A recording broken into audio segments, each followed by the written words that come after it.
Assalamualaikum warahmatullahi wabarakatuh. Kami dari kelompok sebelumnya kami dari kelas 5H kelompok 3 ingin mempresentasikan tugas dari proses produksi dan pemilihan strategi pemasaran. Ini kelompok kami ada Ahmad Ramzi, Doni Samudra, Muhammad Ali Gani, Otter, saya sendiri, dan Toto Satrio. Pertama, pengertian proses produksi sebagai sebuah bentuk akan kegiatan yang dimana akan melakukan penggabungan dari berbagai macam bentuk faktor produksi yang ada guna untuk melakukan penciptaan pada sebuah produk yang dinamakan produk tersebut akan berupa barang maupun sebuah jasa yang dimana akan memiliki berbagai macam bentuk nilai manfaat kepada konsumennya.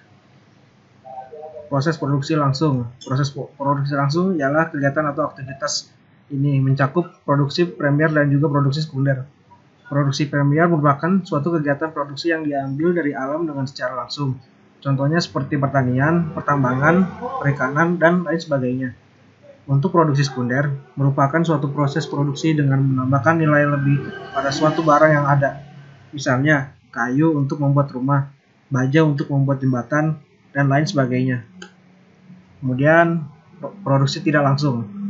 Produksi tidak langsung ialah merupakan kegiatan atau aktivitas produksi dengan memberikan hasil dari keahlian atau jasa. Contohnya seperti jasa montir, jasa kesehatan, jasa konsultasi, dan lain sebagainya. Klasifikasi proses produksi. Job shop. Job shop adalah jenis aliran proses produksi yang digunakan untuk produk-produk dengan jumlah produksi yang sedikit tetapi banyak model atau variannya. Produk-produk custom made yang harus mengikuti desain unik dan spesifikasi khusus dari pelanggan dengan waktu dan biaya yang ditentukan biasanya menggunakan jenis aliran proses produksi ini. Contoh produk-produk yang menggunakan job shop production diantaranya seperti percetakan yang menerima desain poster tertentu dengan jumlah yang terbatas. Ya, berputar tampilan gambarnya sedikit. Kemudian ada batch production. Batch production adalah sistem produksi yang termasuk repetitive production. Produksi berulang yang berada di antara sistem produksi, job shop, dan flow shop. Standarisasi produk pada batch production lebih baik dan volume produksi lebih tinggi jika dibandingkan dengan job shop, namun volume lebih rendah dan tidak selalu berstandarisasi seperti flow shop atau mass production. Contoh yang menggunakan batch production diantaranya adalah pembuatan produk makanan. Kemudian ada mass production. Mass production adalah jenis proses produksi yang digunakan untuk produk-produk yang dirakit atau diproduksi dalam jumlah banyak dan berturut-turut atau continuous. Sistem mass production ini menggunakan jalur produksi production line untuk memproduksi produk-produknya. Semua produk diproduksi dengan standar dan proses yang sama. Contoh dari produksi ini adalah fabrikasi otomotif.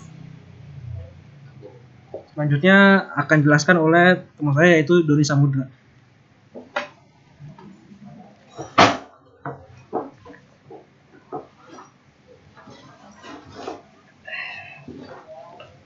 Fungsi dan tujuan perencanaan dan pengendalian produksi.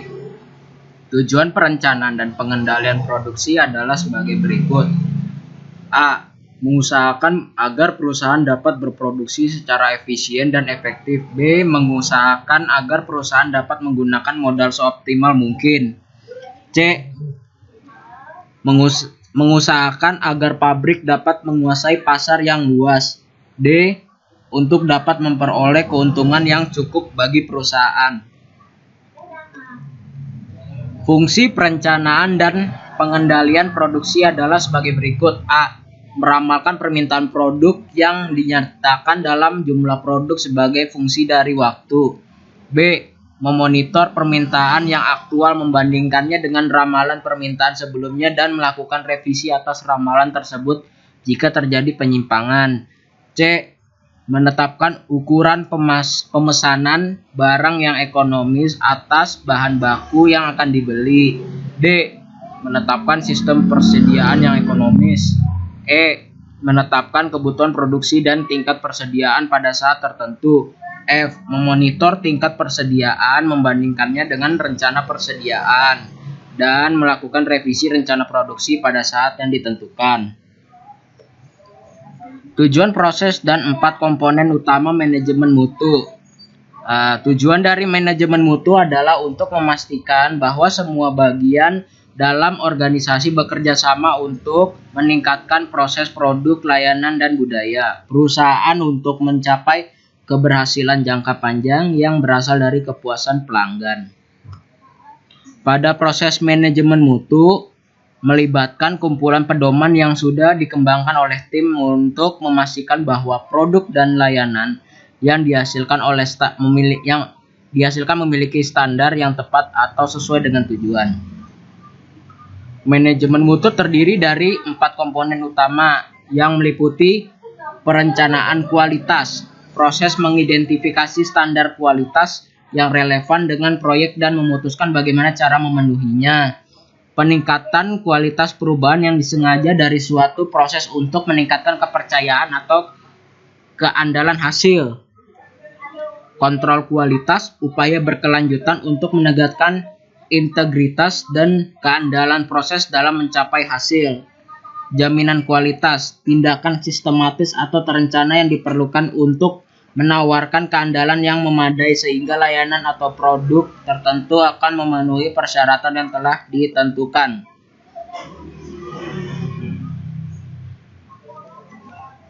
Manajemen marketing.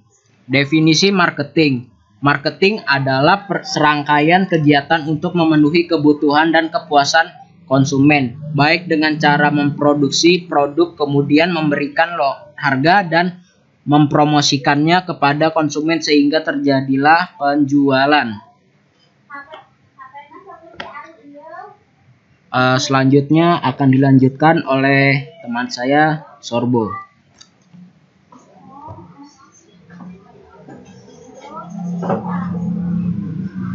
Ya, selanjutnya ada definisi pemasaran menurut ahli.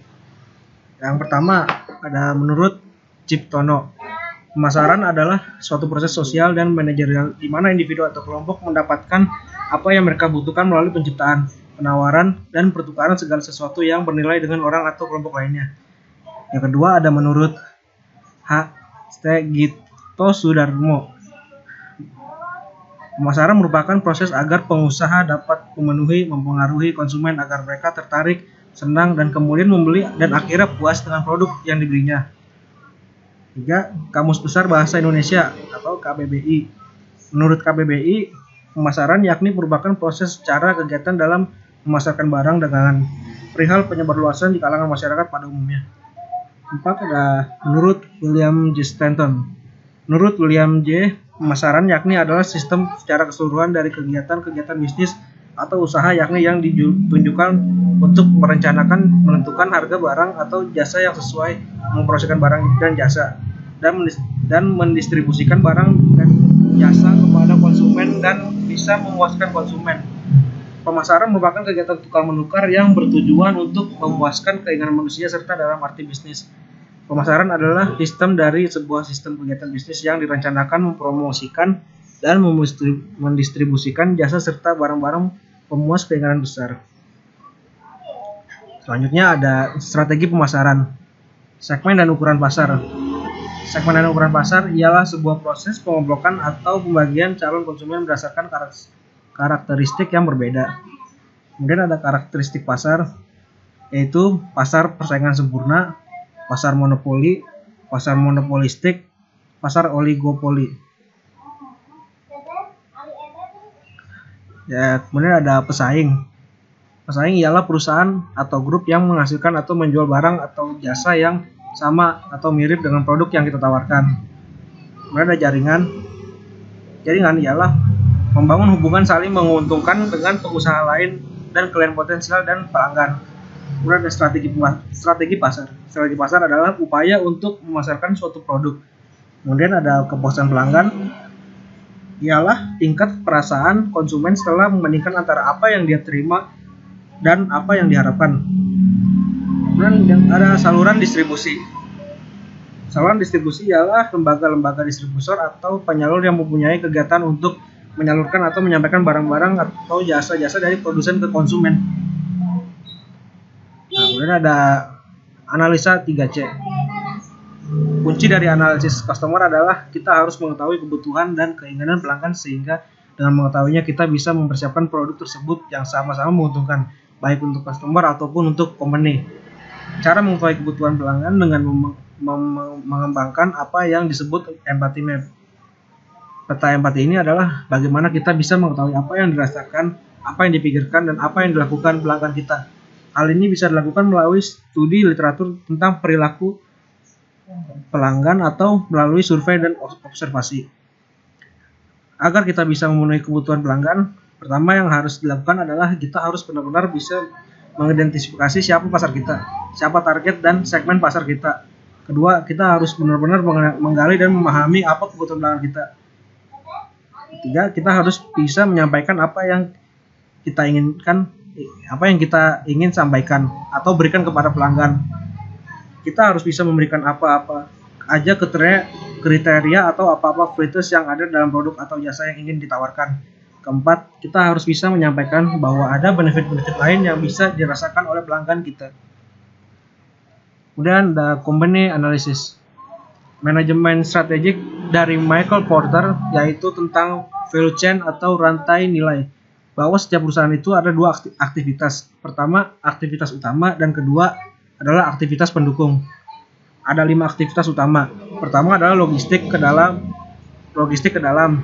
Kedua adalah operasi atau operasional usaha. Ketiga adalah logistik keluar. Keempat adalah masalah marketing dan penjual. Dan yang kelima adalah pelayanan. Aktivitas pendukung itu pertama, infrastruktur usaha kita, kantor, toko itu adalah infrastruktur peralatan yang ada, itu adalah infrastruktur. Apakah infrastruktur yang ada itu mendukung usaha kita atau tidak? Kedua adalah manusianya. Manusia adalah hal yang sangat penting dalam perusahaan. Jadi apakah sumber daya yang ada sudah benar-benar baik, memiliki kompetensi, memiliki dedikasi, kemudian mampu bekerja dengan optimal. Ketiga adalah mengembangkan teknologi. Kita tahu bahwa teknologi mampu meningkatkan usaha, artinya bisa lebih efektif dan bisa lebih efisien. Keempat adalah masalah procurement. Procurement adalah pengadaan atau kemampuan kita dalam pembelian. Kemudian ada competitor analysis. Dalam menciptakan keunggulan dan mengatasi ancaman kompetitor, Michael Porter mengatakan ada 5 hal yang harus kita perhatikan dalam teori dari Porter ini disebut dengan 5 Forces of Porter. Pertama, ancaman pendatang baru. Misalnya saja, kita memproduksi sebuah sepatu, maka tidak akan lama pasti ada ancaman pendatang baru yang juga berbisnis sepatu. Menjadi suatu masalah yang besar jika pendatang baru itu modalnya lebih kuat dan mendistribusinya lebih luas. Kedua, bagaimana kemampuan tawar kita terhadap supplier kita. Kalau kita bisa mendapatkan supplier yang murah dengan pembayaran yang lebih lunak, mungkin akan lebih menguntungkan. Ketiga, bagaimana posisi tawar terhadap pembeli. Keempat, siapa saja pesaing-pesaing yang sudah ada dalam industri yang sama dengan usaha kita. Kelima, apakah barang atau jasa yang kita produksi ini suatu saat akan ada penggantinya. Merupakan ancaman jika kita tidak siap. Yang kita perlukan untuk menjadi yang terbaik atau bisa unggul dalam persaingan. Pertama, yang harus kita lakukan adalah berbeda. Cara untuk berbeda, entah produknya yang dibuat berbeda, entah caranya yang dibuat berbeda. Kedua, tidak sekedar berbeda, tetapi kita harus punya keunggulan. Keunggulan ini bisa dari perusahaan kita terhadap pesaing, bisa juga keunggulan produk kita dari produk pesaing. Keunggulan ini bisa diciptakan melalui proses kreativitas dan inovasi. Banyak cara untuk unggul dalam bersaing. Bisa memperoleh resource atau sumber daya yang baik dan tidak dimiliki oleh pesaing kita. Bisa mempunyai sebuah lokasi usaha yang lebih strategis dibanding kompetitor. Selanjutnya akan dijelaskan oleh Doni Samudra.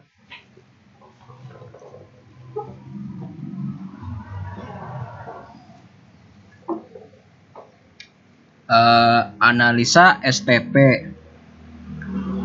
1. Merupakan pembagian atau pengelompokan kondisi pasar yang heterogen menjadi homogen dengan berbagai karakteristik. Menurut Griffin pada tahun 2006, segmentasi merupakan proses membagi pasar keseluruhan suatu produk atau jasa